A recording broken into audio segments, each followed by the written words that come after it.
So how did you come to be called Durianrider? Why did you choose that? Actually, some friends in Thailand, I can't remember actually who it was, a group of riders at like a bike shop, just started calling me Durianrider. I thought, okay, Durianrider, sounds like a little cool tag. And they just called me because they couldn't really pronounce Harley that well. So Durianrider became a little name back in 2005. And I started using that as like a forum name, and it just went from there. Could you tell me, I don't really understand the durian mystique, why it is this big fruit. Is it nutritionally superfood, or what is it? Well, it's quite a unique fruit. It's probably the only fruit in the world that causes a lot of controversy. People love it or they hate it.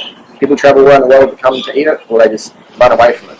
So it depends. It's quite an unusual fruit. It's got a really spiky, strong shell that kills people every year from forming their heads. It's got an incredibly strong odour. Some people love it, some people hate it. There's hundreds, maybe 1,000 varieties of durian out there, or a lot, hundreds and hundreds of varieties of durians, different flavours for everyone. So it's something weird about the durian. I'm not sure what it is, but it attracts. It's the only fruit I know in the world where people actually sit down to eat it for a meal.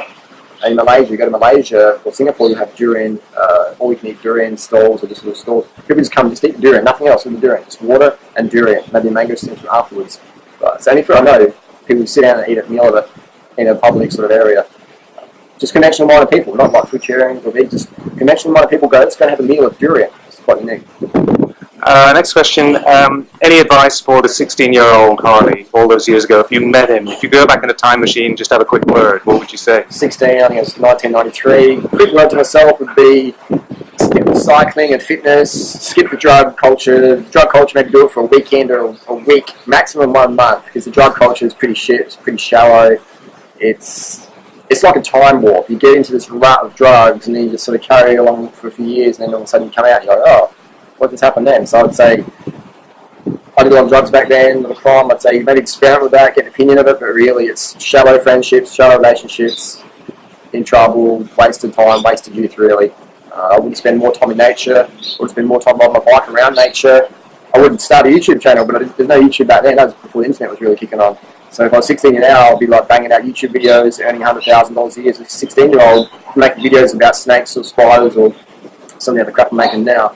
So I'd do YouTube, I wouldn't do any gear, maybe like a weekend just to try it, maybe get drunk, get stoned, maybe try it out, but other than that, it's just a waste of time and money and health and brain cells. And just form friendships based on common interests of nature, cycling, whatever you're into. Develop passions, cultivate purpose, and be grateful for what I had back in the day, because I think I was a pretty ungrateful kid. Living in Australia, was pretty self-entitled, realised how much opportunities I have now compared to the kids I see in Cambodia or wherever.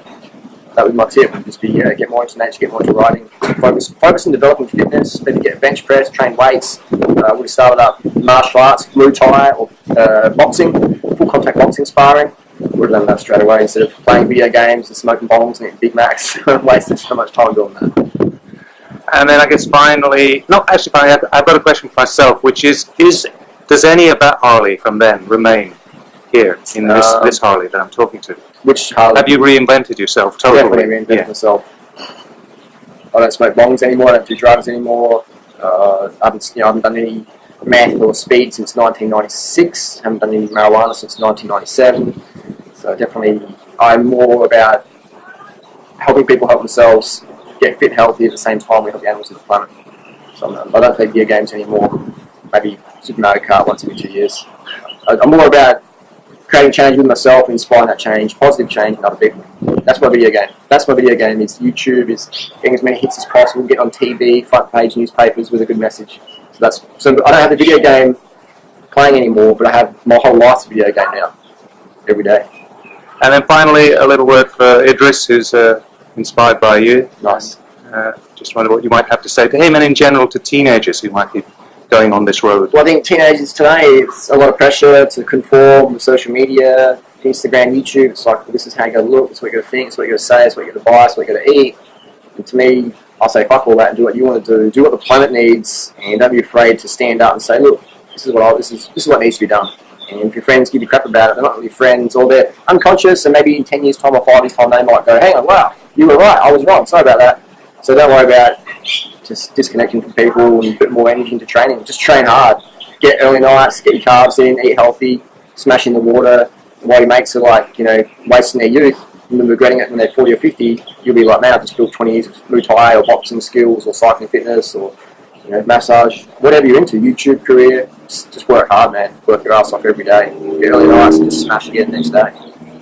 Well, you mentioned YouTube a couple of times. Mm. Give me a couple of do's and a couple of don'ts that you've learned the hard way from doing it all these years. Every day upload content. For a few years I'd like, I'll do a video here, a bit busy, I'll do it every fucking day, do a YouTube video, and don't care what the haters say. The haters want to come on there, tell you all sorts of nasty stuff, just laugh at them. Have a game with it. It's a video game. It's just another video game. The trolls are like, type stuff on the keyboard, he's going to the screen, it's like, yeah, whatever, man, whatever. So it's a video game, but you can make incredible income, you can make an incredible positive impact on your audience, even just random people. So that's what I do every day. Every day I upload videos. Brilliant. Don't promise it, just do it.